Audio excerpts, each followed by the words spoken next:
Hi, everyone. Matthew DeSantis here with NYRA Bets here on another episode of Countdown to the Cup to get you ready for the 2024 Breeders' Cup at Del Mar on Friday, November 1st and Saturday, November 2nd. This episode is focused on trainer Brad Cox and his previous success at the Breeders' Cup, which is significant, as well as his list of 2024 contenders, which is depleting. More on that in a second, but want to make sure to remind you to press that like button and subscribe to the NYRA Bets YouTube channel. Subscribing is completely free of cost. Just notifies you when new videos are dropping. And we have a lot of content to get you ready for the Breeders' Cup. These trainer-specific videos. We also are going to have Breeders' Cup Classic Contender videos. We also have Top 5 videos. We're going to have a Capping the Card next week for Juvenile Friday and Classic Saturday. We have videos up right now looking at full card analysis for Belmont at the Big A on Saturday, as well as Keeneland Saturday as well. So listen, a lot of content, so make sure to subscribe. Additionally, if you haven't already, hey, download the NYRA Bets app. You can play NYRA Bets. You can play all these races right here on NYRA Bets, and we have some great sign-up bonuses. We have promotions every single day. So like I said, make sure to sign up and play on NYRA Bets. All right. Well, like I said, let's dive into trainer Brad Cox and looking at his previous success at the Breeders' Cup, which, as I teased, is significant. And the numbers, folks, speak for themselves. 38 starters, 10 wins, 26% win percentage. Now, it drops off a little bit after that when you look at in the money. Only 13 in the money. So he either wins or he doesn't really run well at all. But, man, winning cures a lot of problems. And he's won a lot. Obviously, we saw him win with Knicks Go. We've seen him win some really big races over the years. And 10 wins and 38 starts, like I said, a 26% win percentage, which you have to look at everyone else's win percentage in order to understand how elite this is. Every other major trainer outside of Charlie Appleby, and we'll get to Charlie Appleby in a second, and in a later video as well, but every other major trainer is somewhere between 8 and 13%. That includes Todd Pletcher, Bill Mott, Steve Asmussen, Chad Brown, Bob Baffert. They're all within that 8, 9% to about 13% win rate. Okay. Brad Cox is double that at 26%. And I mentioned Charlie Appleby. But one thing that both Brad Cox and Charlie Appleby have in common, Godolphin. They have a lot of Godolphin owned and bred horses. Appleby has an obscene win percentage, which we will get to at a later episode, close to over 40% actually during his time at the Breeders' Cup. And Cox at a 26% weight is absolutely incredible. So it has been a meteoric rise for Cox over the last 8 to 10 years, to the point where looking back at his previous success at Del Mar is hard because he didn't even have any horses entered in 2017. He only had horses entered in the 2021 edition of the Breeders' Cup at Del Mar, in which he had 6 starters, 1 win, 3 in the money. And listen, it was it's always a lot of success for Brad Cox. And you see it right now as well. Over the last month, this is not about the Breeders' Cup at all, but this just speaks to what a heater Cox is on currently. Over the last month, so basically over the month of October, Brad Cox is winning 71% of his stakes races, 10 for 14. He's hitting the board at an 86% rate, 12 out of 14. He's won 39% of his entries during the Belmont Fall Meet. He's won 40% of his entries during the Keeneland Meet. The numbers are obscene right now for Cox. So he is a barn that is very hot. He's had a lot of success at the Breeders' Cup. He's got powerful connections behind him with Godolphin to make sure he's got some of the best stock out there. And again, the other person who has this really high win percentage, Charlie Appleby, also connected to Godolphin. So the Godolphin runners have done very well, whether it's for Cox or Appleby, over this last stretch of years. Now let's talk about his list of likely runners in 2024, and it has taken a hit because your likely favorite in the Breeders' Cup Distaff, Idiomatic, has been retired effective immediately due to lingering knee issues. and will not run in the Breeders' Cup Distaff. And that has obviously a massive effect on that race, as now Torpedo Anna is your likely overwhelming favorite. We have a whole video up on the NYRA Bets channel right now that you can check out, talking about the implications of that scratch and some other ways of approaching that Breeders' Cup Distaff from a betting standpoint, both vertically and horizontally. So definitely encourage you to check that out if you have not already. Now, in terms of who he does have running, he's got some nice horses in this group. It might only be 5, but these are 5 really live runners. And I feel like that's a little redundant to say about Brad Cox, because all Brad Cox horses tend to be live runners. But we will start with Highland Falls. And Highland Falls is a horse that is personal to me to some extent. And it's a great example from a handicapping standpoint of sticking with a horse. I've been a big fan of this horse for a while, and I knew this horse had a big race in him.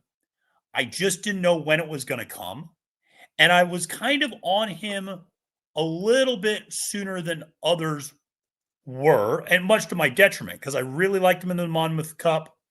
I even liked him in the Oaklawn Handicap, and he lost both of those races. He won the Blame, but he was also, a 4-5 favorite in that race. You're not going to make a lot of money doing that. But last time out in the Jockey Club Gold Cup, that was my top pick, and he was 7-1 that day. And that's when we cashed on Highland Falls, because I knew that horse was going to run a big race at some point. And he's such an interesting horse in that he was a late developing horse that I feel like has really flown under the radar. Another Godolphin horse. But he didn't even make his debut until halfway through his 3-year-old season, when he debuted at Ellis Park in August of last year. Then he goes and runs in some N1X allowance company at Churchill, graduates, goes to Fairgrounds, wins a $50,000 optional claimer. This is now January of 2024, the start of this year. He's still kind of under everybody's radar, yet then Cox sends him out to Santa Anita to run in the Grade 1 Big Cap, the Santa Anita Handicap, where he finishes 4th that day after sitting last most of the trip, and finishes behind Newgate, who's in the Breeders' Cup Classic, Subsanador, who ends up going on to win the California Crown, but is unfortunately out for the Breeders' Cup Classic due to an ankle injury, and Reincarnate, and finishes 4th that day. Then comes back to run a hole in the wind, but finishes second to Skippy Longstocking, who's kind of just a runaway winner in that race, but finishes second in the Oaklawn Handicap, runs a 104 Beyer speed figure that day, comes back, like I said, wins the Blame, then goes to the Monmouth Cup, has kind of a tight inside trip, can't really do his best running until late, and loses to Tappet Trice, who runs a big race that day. Then comes back in the Jockey Club Gold Cup. And this is the race. And this is the race where he showed, listen, he should be able to get the 1.25 distances, no problem. Sired by Curlin. Dam is Round Pond, 2006 Breeders' Cup champion Round Pond. And so this is a really elite pedigree that this horse has. And what he did that day, and he had a new jockey up, he had Flavian Pratt up that day. And what Flavian Pratt did was absolutely brilliant. He absolutely hounded Arthur's Ride the entire way. And we see this, we'll pick this up turning for home. And you'll see Arthur's Ride, obviously that big gray on in the side. Highland Falls had been stuck to him the entire race on the outside. And they turn for home. And all of a sudden, Highland Falls is able to put away Arthur's Ride and is able to hold off a horse like Pyrenees for Cherie DeVaux, who's a nice horse, but is able to draw away after setting the fractions and pressing the pace, and is still able to finish that strong and is able to win by open lengths. And just a really, really impressive effort for Highland Falls. He's a really good horse. Now, he's not going to have Flavian Pratt aboard. That's an issue. Flavian Pratt is going to be on Sierra Leone, and we will see. I had heard speculation Luis Saez is actually going to be up on Highland Falls. It's interesting that if Laurent Giroux gets taken off this horse, I think Giroux's given some good rides this year, and he's given some horrendous rides, in my opinion, this year on Brad Cox horses. So It'd be interesting to see if he was replaced on a horse like Highland Falls. But no two ways about it. This is a serious horse who absolutely will love the distance, has run well before out on the West Coast. I know it was a fourth place finish in the big cap, but for him to do that, I thought was a really impressive effort, though, because that was also his first run without Lasix. And he still ran fourth in a grade 1 out there. Now, it was a 7-horse field, but he was only 2 lengths back. And he was competitive in a very green spot for him and has done nothing but improve and hasn't finished out of the exact in his last 4 races. Now, you could say maybe he hasn't beaten the greatest group. He's beaten Pyrenees and Disarm, who everybody seems to love, but everybody's just chasing one race with Disarm. And I got news for you. He's never going to run that race again. He beat Arthur's Ride and Tappet Trice. He also lost to Tappet Trice the race before. Prior to that, he beat horses like Cagliostro and Dreamlike in the Blame. So you go, well, maybe he hasn't really beaten that much. And that might be fair to say. And this might be a little too tough for him, this level of competition. But he's got a versatile running style. He can sit a tracking trip, can sit a mid-pack trip, and he can go, and he should appreciate distance. I think he's a really serious horse in this Breeders' Cup Classic. Now, there's another horse that he's got that Cox has had, and that is, of course, Federal Judge. And this is going to be in the sprint. And there's a couple of things that are interesting about this horse. One, this used to be a Rudy Brissett horse, actually. This was a horse with Rudy Brissett back in 2023. The horse went to the bench after running in the Woody Stevens and finishing 4th that day, and went to the bench for over a year. And during that time was transferred to Brad Cox's barn and came back from that long layoff to just miss out and get nabbed at the wire basically by a horse Full Screen in a $62,000 optional claim up at Saratoga. Came right back, won easily by 6 lengths over a horse like Accretive, who's a nice horse in kind of the same level race, going 6.5 furlongs, and then shortened up to 6 last time out in the Phoenix and blew away the competition gate to wire fashion while beating a horse like Nakatomi, who he's going to be facing again in this year's sprint.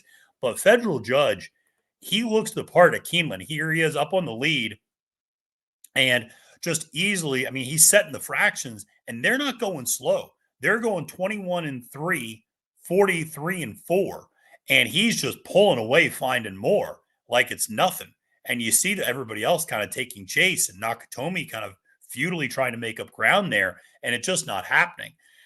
And I got news for you. Del Mar is a speed favoring track. Now, there's a lot of speed in these sprints, generally speaking, but this sprint feels like a very wide open race. Ben Tornado is a nice horse for Jose D'Angelo, but when you look at the pre-entries, Domestic Product is pointed towards the mile as his number 1 preference. And then you have a horse like Mufasa, who's also pointed towards the mile as his number 1 preference. Now, the other main horse in this race, ironically, is another Rudy Brissett horse, which is Mulligan, who is coming off a win in the Forego and the John A. Nehrude before that. And Mulligan has a very similar type of running style, can go straight to the lead. One of the things I do like about Mulligan is he's got that foundation to win going 7 furlongs. He doesn't need to just go 6. He can go 7. And certainly Federal Judge, should be able to handle 7, but is only won at 6 and 6.5. So, if he's pressed at, going fast, will he fade a little bit? Whereas I have a feeling a horse like Mulligan can sustain that. Now, the X factor in this race is Straight No Chaser, who is got outstanding early speed as well. But he is strictly, in my opinion, a 6 furlong horse for Dan Blacker. The other thing I'll say about Straight No Chaser is he's got to break. When he doesn't break particularly well, he does have issues. And so he's got to break. And if he breaks effectively, he could be the speed of the speed in this race. But those are going to be your 3 horses up on the front end, I would imagine. And the question is whether or not it's so fast that it sets up for a horse like Ben Tornado coming from off the pace, who ran a very nice race last time out in the Gallant Bob, winning that race at grade 2 down at Parks. So, like I said, Federal Judge, a horse on the improve for sure, ran a 106 Beyer speed figure, and is just part of that contingent of horses that have won 71% of their stakes races in the last month for Brad Cox. So definitely one to take seriously. Now, a horse that I was really high on earlier this year that I have kind of, I don't want to say faded on a little bit, is Saudi Crown, who earlier this year I said Saudi Crown is my lock in the Breeders' Cup Dirt Mile. I thought it was a cinch. I thought this horse was clearly the best miler in the country. You put him in a mile, I thought he was going to be elite. I thought it was going to be a little bit like Life is Good, that if you would have run Life is Good in the Breeders' Cup Dirt Mile, he would have just kept winning for as long as he wanted to run it. And I credit the connections for putting him in the Classic and running against Flightline the way he did that year at Keeneland. I was there that day. It was absolutely thrilling to see. But Saudi Crown is very similar. He can get 9 furlongs, but he's really best at 8. And I think a 1-turn mile would be ideal. This is obviously a 2-turn setup here. But I want to go back to the Saudi Cup because that's when everything changed for me. Saudi Crown ran an absolutely huge race for third in the Saudi Cup, and he was the one setting the pace that day up on the front end, turning for home. And he ran just an unbelievable race this day, and truly one of just an unbelievable effort because nobody else from up on the pace hung around. And this race was won by 2 horses closing from all the way in the back, which was, of course, Senior Buscador and Ushba Tesoro. Those are the 2 who made up all the ground in the back. And otherwise, everybody else is starting to fade a little bit. And God bless Saudi Crown for staying on. Somehow finishes third by less than a length in that race. That said, he comes back and runs in the mile next time out overseas and finishes 12th. And you just think, man, that race maybe took a lot of starch out of him and really might not be able to back up, these efforts. And sometimes you see that. Sometimes a horse runs such a huge race that they're never quite the same horse after that. And you thought after the Godolphin Mile, was he going to be the same or not? Well, he takes a little bit of time off from March until August, and he comes back at Ellis Park in the RA Cowboy Jones, which is not exactly a spot that you would expect him to get dropped into. You typically would assume that Cox would put him in maybe a little bit more of a difficult spot, but that's where they put him. And to his credit, he wins this race up on the front end, and he's running against a nice group of horses like Pipeline and Raise Cane and Injunction, and he's up there on the front end doing his thing. He's probably being asked to do a little bit more than you would expect as a 3-5 favorite in this race, but ultimately is able to win by a little over a length and is able to hold over a horse like Injunction. Hardly an overwhelming effort, though. And you just wonder, is that horse going to be the same after that huge effort over in the Saudi Cup? If he's able to run back to his best, he is a dominant horse, in my opinion, at this distance. The question is whether or not he can run back to his best, whether or not he's got that Pennsylvania Derby still backing him, whether he's not got that Louisiana Stakes in his back pocket where he just blew away Red Route 1 and Happy American and others that day, whether he can run like he did in the Saudi Cup where he just ran unbelievable for, a mile and an eighth and more than showed he was the class at a mile.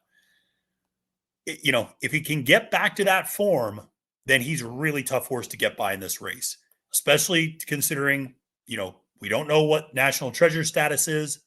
He hasn't worked out yet. I've heard rumors that he's doing well and that he is planning to run. But until that's confirmed, it's hard to say. Muth is coming off a poor effort. Now, Domestic Product and Mufasa, I think, are serious horses in this race as well. But, so is Seize the Great, who's going to be up on the front end.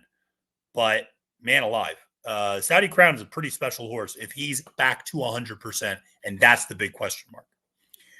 Now, on the juvenile day, Cox has 2 horses. He's got Immersive and Destino de Oro.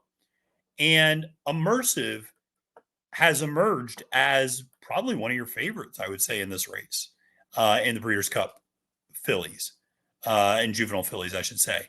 Scottish Lassie, certainly, for Jorge Abreu, coming off a really dominant win in the Frisette as a maiden, winning that race. And, you look at Bob Baffert's horse, Non-Compliant. Also, I think a really nice runner, sired by Tiz the Law, who I think you have to take seriously out there. And I thought looked so impressive in that Oak Leaf last time out, though the speed figures are not as overwhelming as what you see from Scottish Lassie. What you see from Immersive, though, is a horse that's 3 for 3, another Godolphin runner, sired by Nyquist out of a Bernardini mare. I don't know if I could design a horse that I would like to have more than this. I love Nyquist as a sire, and I love Bernardini as a broodmare sire. So This horse showed the ability to stretch out last time out, going a mile and a 16th, winning the Alcibiades down at Keeneland. Before that, won the Grade 1 Spinaway, coming from a little further off the pace over a muddy sealed track on an absolutely miserable day of weather up at Saratoga. Beat a horse like Quiet Side. Mark Cassie Sherbini as well defeated there. And the horse won easily in debut at Saratoga over some nice competition. Has continued to prove the stretch out is not an issue and is a really nice horse in her own right. And we'll take a look at this Alcibiades. Coming from a little off the pace that day, obviously the Godolphin Blue Silks on the outside and in that perfect tracking position and turns for home and just kind of takes over the lead pretty naturally and pretty easily. And then, certainly being asked, but this is a good group of horses that are chasing and kind of finds that next gear in the final kind of furlong and a half or so and just starts to stride away. And as they approach the wire and able to win that race, relatively easily. I was incredibly impressed by Immersive. Again, the speed figures are not as overwhelming. 80 for the Alcibiades, 83 for the Spinaway, 68 in debut. You compare that to the 90 that Scottish Lassie got. That's obviously needs to do a little bit of work. That said, these juvenile fillies have not really been running that fast. I mean, even non-compliant, 82, 81. Lacara ran an 84, but then regressed down to a 72 in the Pocahontas. So, again, I think that this is a gettable group, but Immersive has done very, very little wrong to make you think that she's anything but a serious contender in this race. Now, the final of the Cox horses that I want to touch on is Destino d'Oro.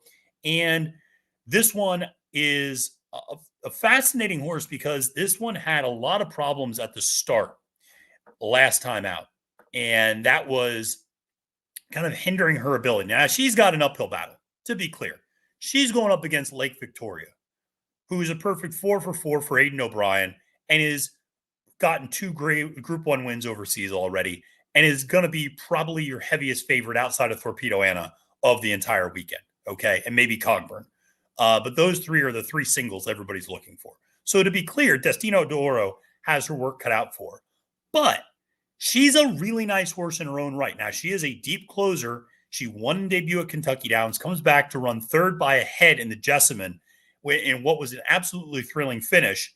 And we'll pick it up in the start. And if you pay attention to the start, she gets kind of blocked out a little bit and she ends up taking up and clipping heels actually with another runner.